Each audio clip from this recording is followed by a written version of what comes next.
Good morning, everyone, and welcome to the Fiber Broadband Association's Fiber for Breakfast. We're now on our second episode of 2025. Before we kick off, I'd like to thank Wesco, the platinum sponsor of Fiber for Breakfast. So a lot is happening in Washington. The 119th Congress kicked off on Friday, swearing in all new members of the House and Senate, and the Fiber Broadband Association's public policy leaders were on Capitol Hill to participate in many of these ceremonies and welcome receptions. And despite the significant snowfall in D.C., Congress reconvened this week to certify the results of the presidential election. So that went well. And additionally, former President Jimmy Carter lies in state in the Capitol Rotunda ahead of his funeral on Thursday at the Washington National Cathedral. And I live here in Georgia, so of course this has been a big thing for the last, week or two. With members sworn in, the House and Senate committees are beginning to take shape, with both the Republican and Democrat announcing new committee assignments. Senator Ted Cruz from Texas will chair the Senate Commerce Committee. Congressman Brett Guthrie of Kentucky will chair the House Energy and Commerce Committee. And additionally, Congressman Richard Hudson from North Carolina will lead the House Subcommittee on Communications and Technology. Senate confirmation hearings will begin next week for nominees President-elect Trump, including the Secretary of Defense. The U.S. Court of Appeals for the Sixth Circuit struck down net neutrality rules, potentially reshaping the regulatory landscape for broadband providers. This decision reinforces a light regulatory approach to broadband, recognizing it as an information service. NTI released its final alternative technology guidance for BEAD on Thursday last week. We appreciate NTI continuing to view fiber as a priority and values the importance of choosing technologies that will best serve consumers in unserved and underserved areas. We look forward to working with the new Congress administration to expand broadband access, and we are confident that the states will select technologies for projects that provide maximum value to their residents. As we enter 2025, the Fiber Broadband Association is going to work its way around North America with an amazing lineup of regional Fiber Connect workshops. In February 11th, we'll be in San Antonio, Texas, and then on the next day, we're going to go up to the Capitol in Austin for our fly-in on February 12th. So please join us for those two events. We'll be in Philly in March. Fiber Day in the Hill, again, on the Rayburn building, will be in April. Fiber Connect 2025 will be in Nashville again this year, June 1st to 4th.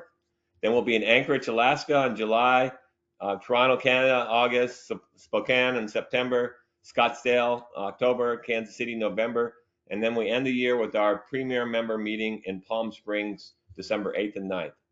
That brings us to Fiber for Breakfast with one of our favorite guests, Vineet Engar, the Executive Director of Connect LA, to discuss Louisiana's fiber broadband first mover advantage. Before I formally introduce today's guest, I'd like to introduce David Norris from the team, who's going to walk us through some housekeeping items. Thank you very much, Gary, and good morning to everyone who's joined us. Before I go over a few logistics, we'd like to once again thank our platinum sponsor of Fiber for Breakfast, Wesco. Now, please keep in mind all participants are in listen-only mode today. To ask a question, you can type it into the question box, which is in the upper right-hand corner of your screen. We will also have a Q&A session with our panelists at the end of today's presentation. This presentation is being recorded and will be available on the FBA website within 24 to 48 hours, and you can find that in the Events tab under the Fiber for Breakfast drop-down option.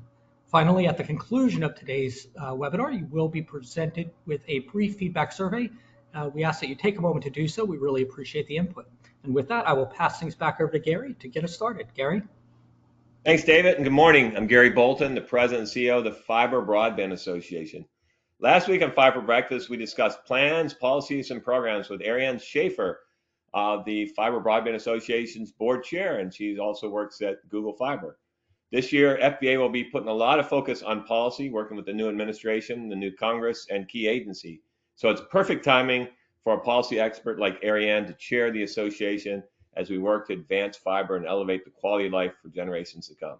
So if you missed last week's session, you can go to the Fiber Broadband Association's website to watch the replay. Today in Fiber Breakfast, our guest is our good friend, Vineet Engar, the Executive Director of Connect LA, to discuss Louisiana's fiber broadband first mover advantage. Vineet serves as the first executive director of Louisiana's broadband initiative, Connect LA, under Governor Jeff Landry's leadership. He oversees the allocation of nearly $1.6 billion in federal funds to eliminate the digital divide in Louisiana by 2029. Recognized nationally for his team's innovative approach, Vineeth is a frequent speaker at major events. Louisiana's broadband effort, led by Connect LA, has been featured in leading publications including Wall Street Journal, Political, and USA Today. Before Connect LA, Vineeth served as the Assistant Chief Administrative Officer for East Baton Rouge Parish, focusing on economic development and supporting small businesses during the pandemic.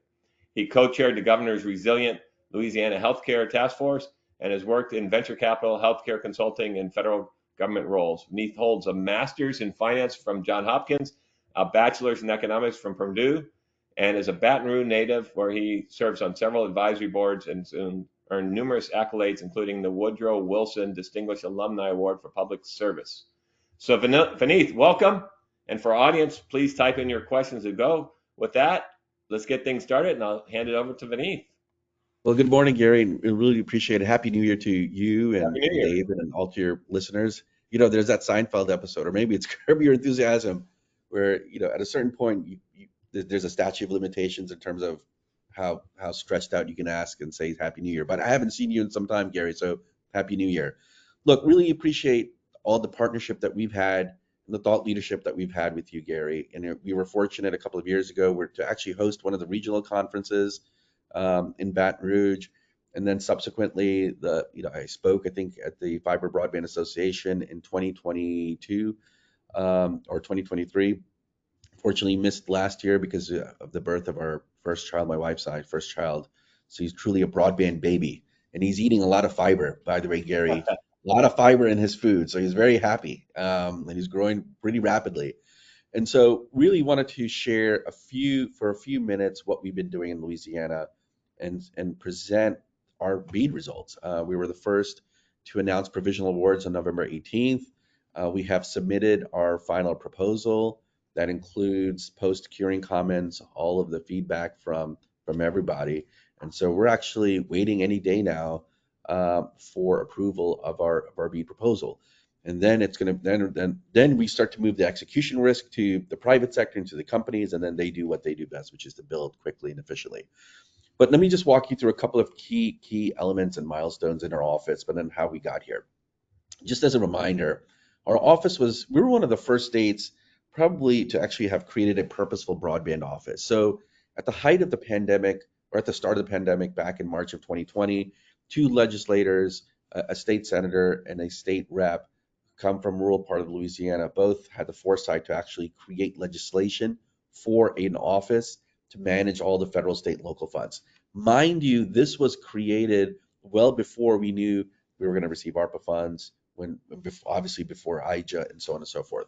Office was created in 2020, and then the governor and the legislature said, Vineeth, is this something you want to lead?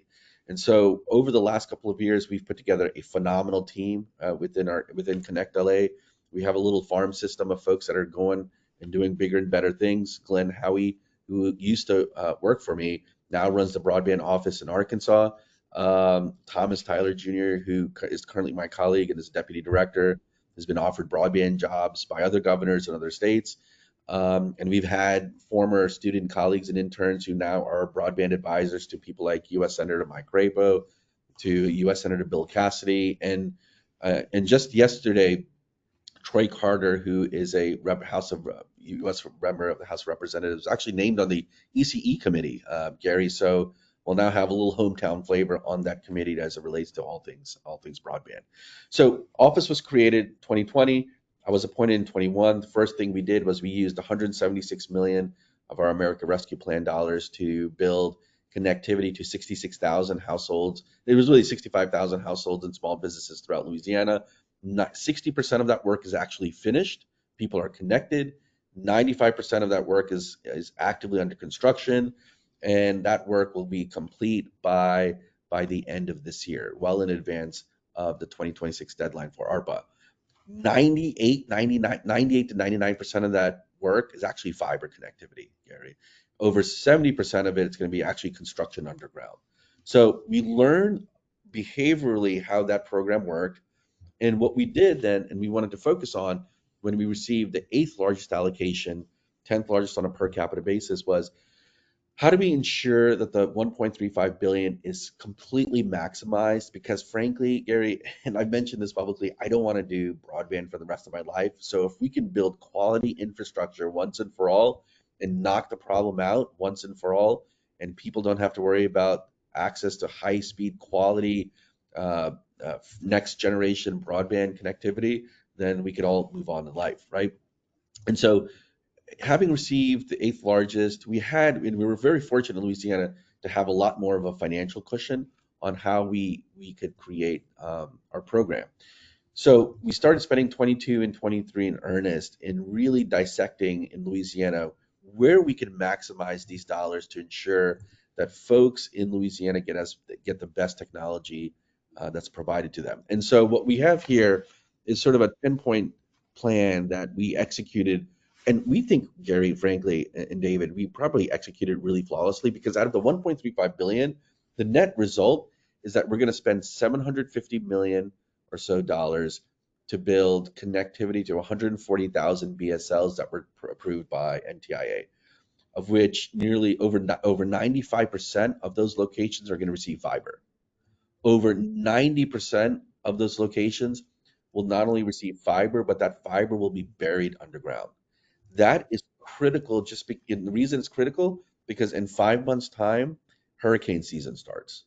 And so in Louisiana, hurricane season is now stretching all the way to November 30th. And now, Gary, you live in Georgia.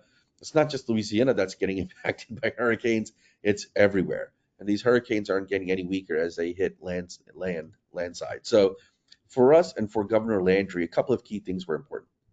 If we have this kind of bolus of federal funds, let's not do a patchwork effort and build infrastructure which is going to collapse within the next couple of years. Let's build infrastructure that's A, hyper resilient, hence the need to bury as much of this infrastructure as possible below ground. And then B, let's make sure that we build the highways and we build fiber connectivity as deep into the heart of Louisiana as possible. Why that's important is because we're now attracting, under Governor Landry's leadership, data centers.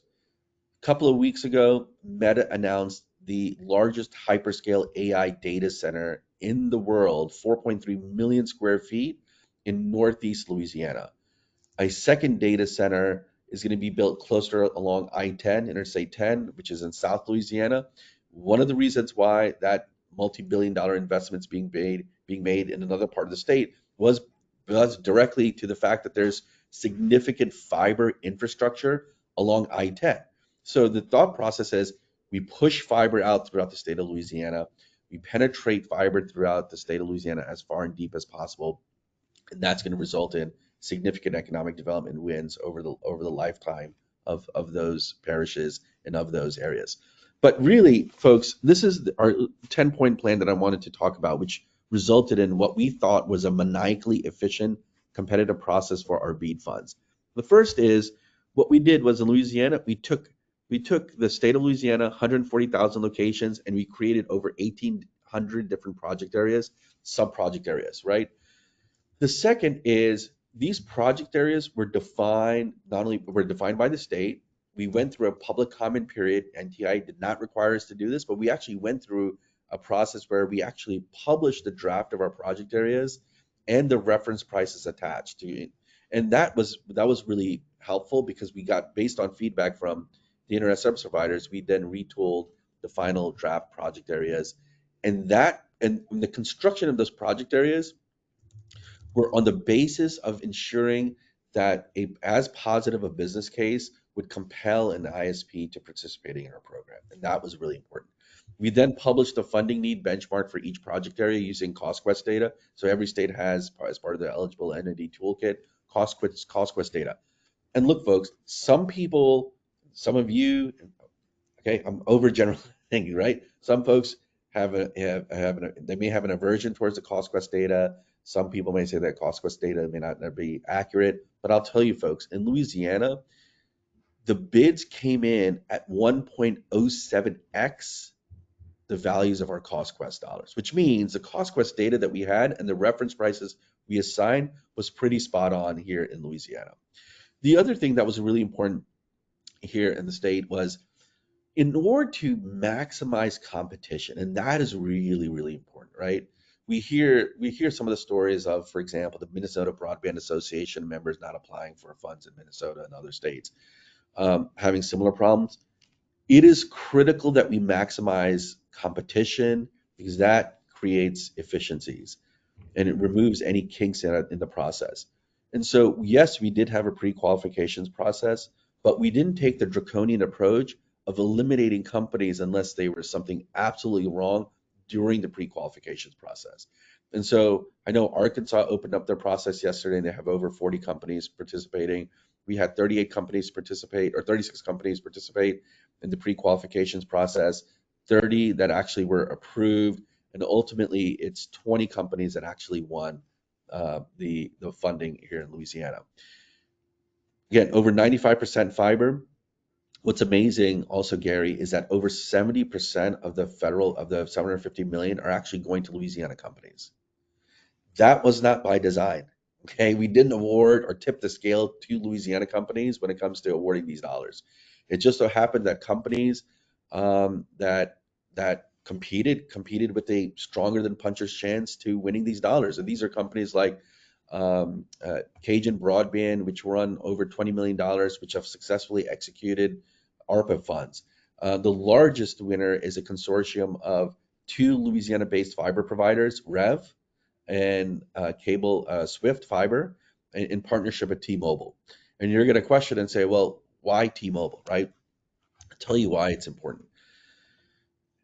We incentivized companies and we gave them more points if they built the infrastructure underground. Why? Resilience, right? Hurricane season, weather, elements, etc. The second thing is this. We've had people, and it's not just unique to Louisiana, but it happens all over the country.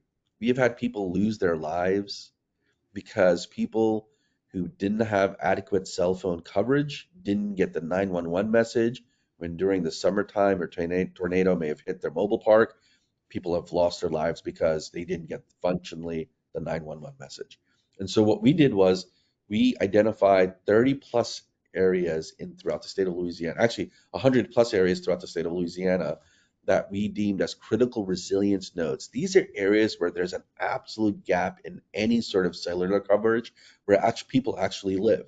And so we awarded points to mobile providers who partnered with fiber providers, or any provider for that matter, to build connectivity, to build cell towers that were going to be responsive to the needs of public safety and could be effectively turned on during times of emergency. And as a result of T-Mobile's partnership with both Rev and Swift, over 30 plus towers are going to be built throughout the state of Louisiana, which we feel is a really big deal. And so the combination of reducing the administrative burden to applying among the applicants. The second is creating very small project areas, publishing the funding need benchmark well in advance for planning, and not scoring match really led to the kinds of results that we were somewhat cautiously optimistic, Gary, that we were going to receive, but we received a great result and outcome. The other thing that's really important is this. In round one, and when you ran a very efficient process of if something happens, and I'll tell you what happened. At the end of the first round, we actually awarded two companies, Fastwire and Allen's Cable TV, 19 locations. They're both building fiber, but 19 locations out of the 139,000 plus locations were only awarded in round one. So that's 0.0001%, which means we ran a hyper efficient process.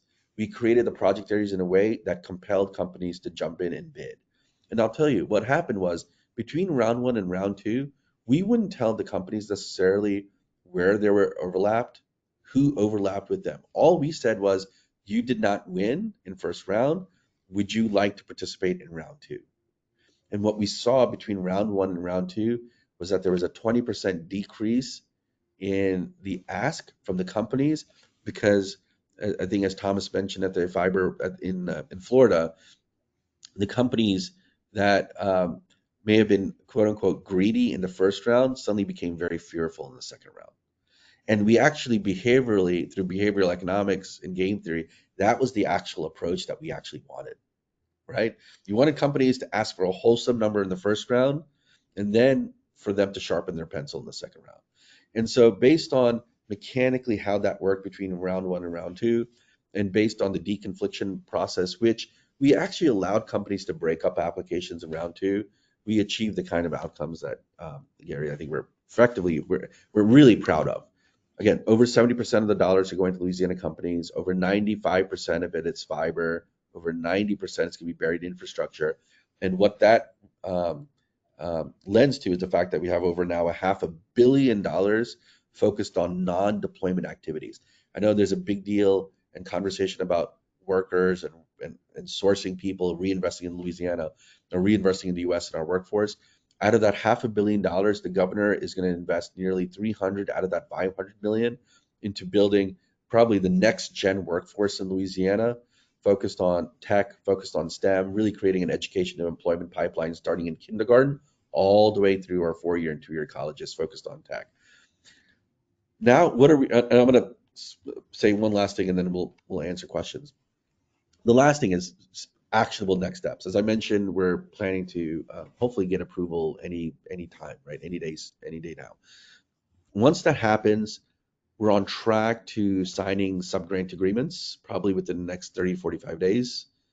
In Louisiana law, and this is really important for your listeners, in Louisiana law, the moment you sign the subgrant agreement, 10% of those funds are released. So the idea is we want to accelerate and improve cash flows for these companies to start building quickly. Pelican Broadband, which is a local company which we awarded $4 million, they in their press release, shovels in the ground in the first 100 days. So by the end of Q1. And Gary, for your listeners, they are expected to connect BEAD customers by July. Right? So you improved cash flow. You improve the cash flow by dispersing. We're going to disperse up to 30% of the dollars up front, or at least over a period of time before people can start to get connected. That's going to be substantial for these ISPs. And because of that, we had great participation from all around. Well, Vineet, first of all, congratulations. As you mentioned during your beginning of your remarks, you were our first regional Fiber Connect workshop. Right. We were betting on Louisiana to be first back several years ago, and yep. We were betting on the right horse. So congratulations. And appreciate it.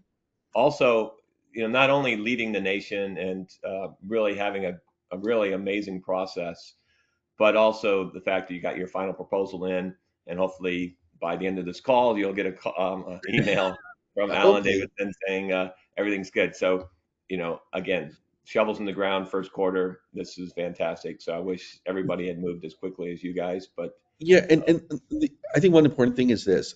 What I tell folks, and we've had conversations similar to you with the congressional staffers, both on the House and Senate side.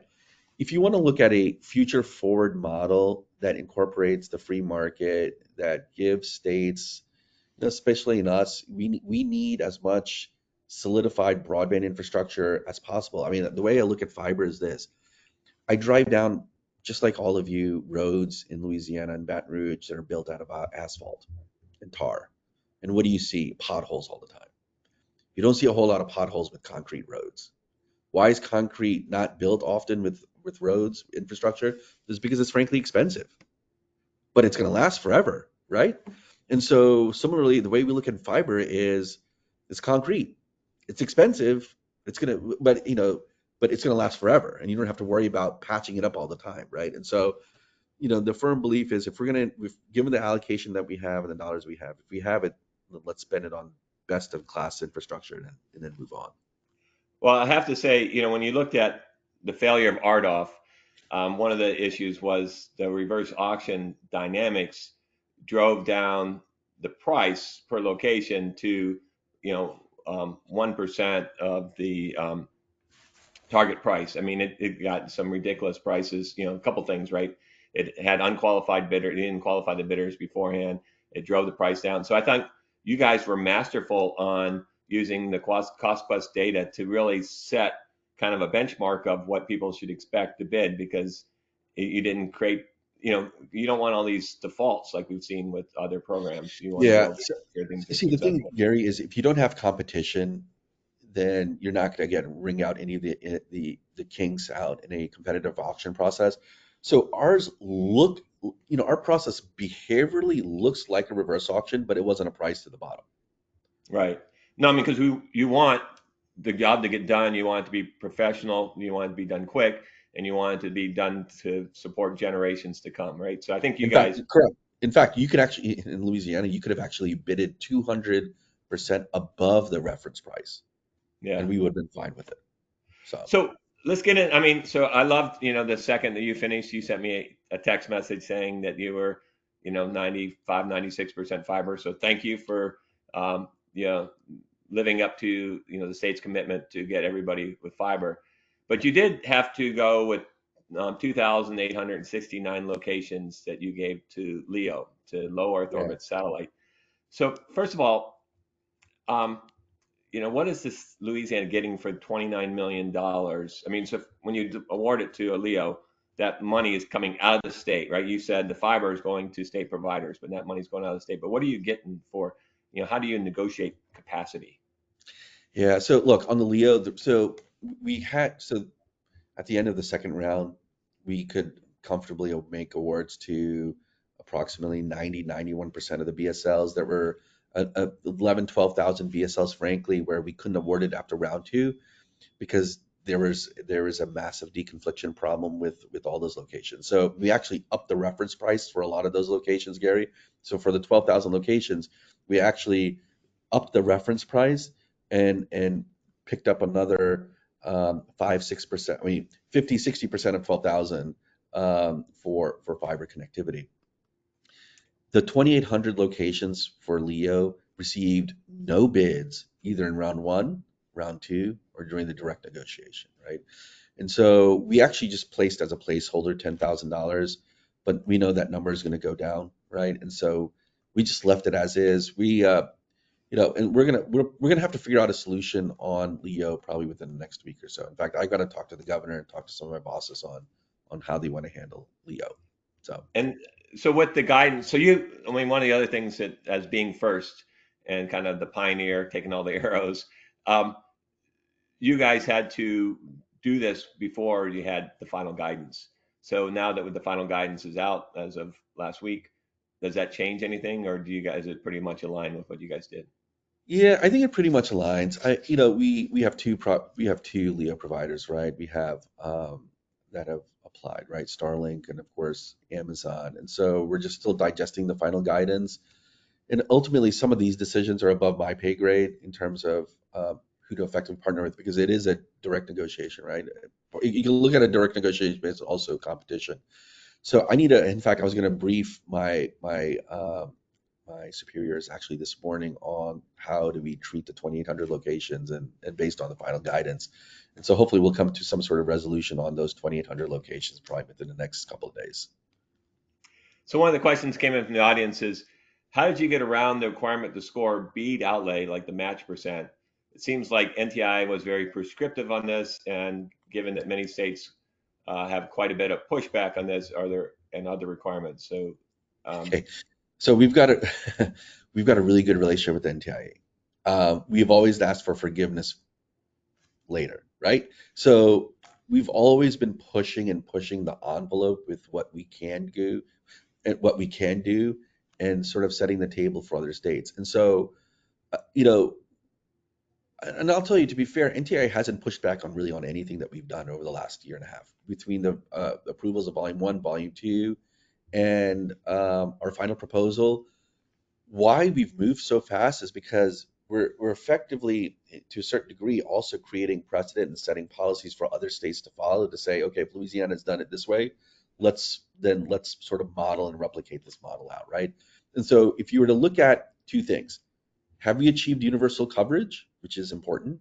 The answer is yes. Have we maximized competition and appreciated the free market to achieve universal competition? The answer is yes. Have we gotten fiber to over 95%? The answer is yes. So we have a modicum of sort of juice and credibility with NTI in terms of how we developed our process. So um, we just kept going, and they kept on saying yes. So to a certain degree. And I think MTI has done a really good job of listening and trying to make adjustments. They were pretty close on the NOFO that was issued 3 years ago or so, Right. 3.5 years. But there's obviously, as the rubber hits the road, you got to make some adjustments, and they did a good job of listening. Well, Vineeth, I could talk to you all day on this. Again, we've been, I know several years ago when I was in Louisiana, there was entire parishes that didn't participate in the internet, which is hard Yeah. to believe at this time of day and age. And the things that you are doing to change lives for generations to come is amazing. So And thank it's you for. awesome. Yeah, thank you, Gary. And I know we're running over time, but I'll tell you, every parish, so there are 64 parishes, which is equivalent of counties. Every parish is going to have a broadband project.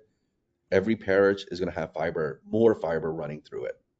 For a lot of these parishes, for the first time, fiber running through it.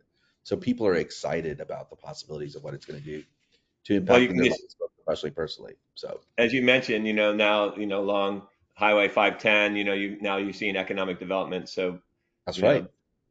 know, that's every mayor that I've ever talked to. None of them want to be in the broadband business, but they all want jobs and economic development. So Correct. the fact That's that you right. guys are putting fiber in to their communities really gives them the opportunity for. I mean, Absolutely. I live on an island. I wouldn't be able to do this without being able to have good broadband connectivity. So, Correct. Correct. That's right. Perfect. all right. Well, thanks, Vineeth. And again, Appreciate it. we appreciate your leadership on getting fiber to the residents of Louisiana. And I've always agreed with you that Gumbo is the best grant name ever. So congratulations on your There's innovation. there's there's there's fiber in the real gumbo, and there's fiber in our program too. So Well, that's great. Well, so I want to thank appreciate everybody it. for joining us. We'll get together next Wednesday with Annie Stroud, the Broadband Program Director for Generations West Virginia, to discuss breaking barriers, tackling pole attachment challenges to expand rural broadband. They're pretty contentious topics, so you're not going to want to miss that. Thanks, everyone. We'll see you guys next Wednesday. And Vineeth, again, congratulations. Thanks, Gary. Appreciate it. Take care. Bye bye.